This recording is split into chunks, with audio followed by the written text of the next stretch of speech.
Pues bueno, es importante que platiquemos de temas como la genética de Charlie, que sería interesante saber, pero la mayoría sabemos que los médicos pediatras atienden niños, los neurólogos atienden el sistema nervioso, los cardiólogos el corazón, etcétera. Pero ¿qué hacen los genetistas? Está conmigo la doctora Ana Cecilia Jara, que nos va a contestar todas estas preguntas. ¿Cómo estás, Ana Ceci? Muy bien, gracias. Bienvenida. ¿Y tú? Bien, bien, te presento a alguien que sería ideal estudiar la genética. Muy bien. ¿Qué onda? Oye, dinos por qué es importante un genetista y cómo lo aplicamos en la clínica diaria en la medicina.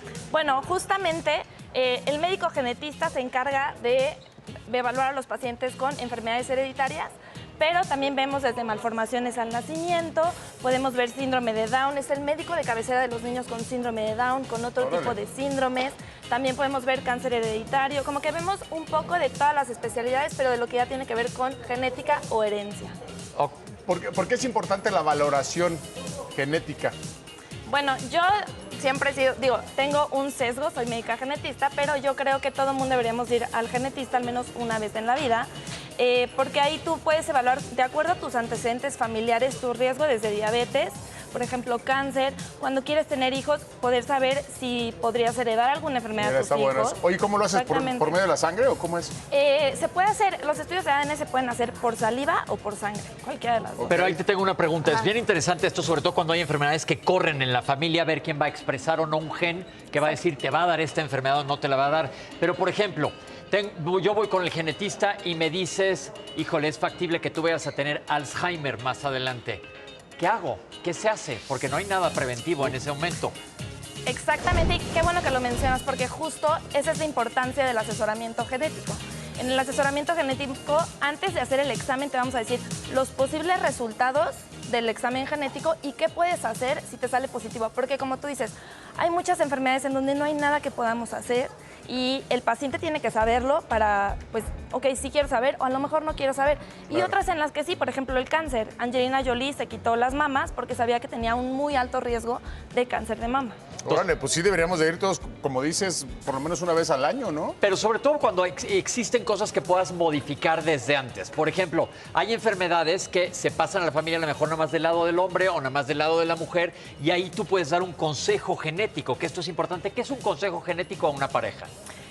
Bueno, el asesoramiento genético o consejo genético lleva todo desde ver los riesgos que tienes para tener hijos, como también qué vas a hacer después de tenerlos. Y ahorita que dices esto de la herencia materno-paterna, en la mayoría de enfermedades genéticas no existen antecedentes familiares. Entonces siempre llegan los pacientes y dicen, es que nadie en mi familia presentó esto. Pues no, pero lo que pasa es que cuando se juntan mamá y papá y los dos dan el gen con la mutación, es cuando podemos entonces tener la enfermedad. Y ahí está la importancia de los exámenes preconcepcionales. O sea, ahí ya tú vas bajando los riesgos de enfermedades genéticas y de malformaciones al nacimiento. Ahí te va, vamos a dar un ejemplo para que la gente nos entienda, porque inclusive para nosotros los médicos, la gente que se avienta a estudiar genética, mis respetos, porque es un área muy difícil. Pero, por ejemplo, pensemos en una enfermedad, la hemofilia.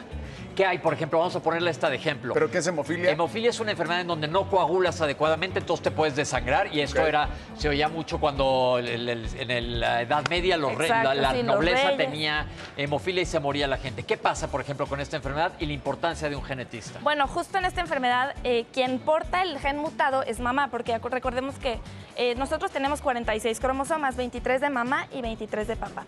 Las mujeres tenemos 2X, XX y los varones X y Y. Entonces, si yo como mujer en uno de mis X, el gen de hemofilia tiene una mutación, tengo el otro X que me hace la función perfecto y no voy a tener enfermedad. Pero ¿qué pasa si yo le paso mi X con la mutación a mi varón? Entonces él solo tiene la X con la mutación y un Y. Entonces él presenta la enfermedad.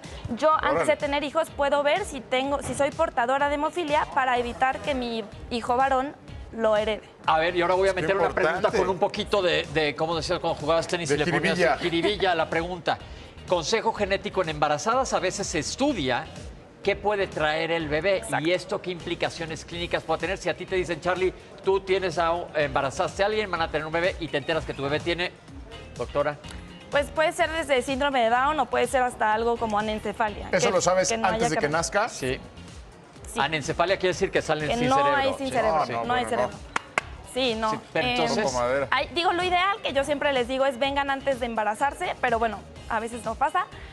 Si se detecta ya en el embarazo, pues hay diferentes opciones, ¿no? Dependiendo de la severidad de lo que estemos diagnosticando, la pareja puede decidir si quieren continuar el embarazo o no. Y en caso de continuarlo, también se pueden tener las medidas al nacimiento. Por ejemplo, en síndrome de Down, que sé que van a tener una cardiopatía, pues al nacimiento ya tengo listo todo lo que necesito. Ese bebé no puede nacer en casa, tiene que nacer en un centro especializado donde tenga todo lo que pueda yo llegar a necesitar al Qué nacimiento. interesante, ¿eh? Y qué importante. Sobre todo más que puedes interesante. saber muchas cosas Sí. y como dice la doctora, sí, no quiero que me digan que me va a dar Alzheimer porque ahí no podemos hacer nada. ¿Y qué hago? Exacto. Pero hay muchas cosas en donde sí hay un campo de la genética y entonces hay que estar enterados de que existen los genetistas para podernos acercar a ellos. Increíble. Y doctora, ¿qué más le quiere decir al público general que piensan? ¿Y un genetista dónde voy? ¿Qué hago? Bueno, en general, bueno, ahorita que hablamos del embarazo, un poco de datos generales muy importantes. Todos nuestros órganos se forman de la 3ª a la 8ª semana de gestación. La 3ª semana es justo cuando apenas tienes un retraso en la menstruación. Entonces, o sea, ese periodo es crítico. Por eso les digo tanto lo importante que es planear un embarazo, estar en un estado de salud óptimo Claro. y tomar ácido fólico desde antes de embarazarse y visitar a su Sí, genetista. porque no tomas ácido fólico y luego salen 2, 3 Sí, y no cosas tomas el medio resto de raras. los nutrientes ¿Sí y o aquí no? tenemos, Pero doctora, bueno, mil gracias por gracias, estar aquí con doctora. Gracias a nosotros. ustedes, gracias. Nosotros seguimos.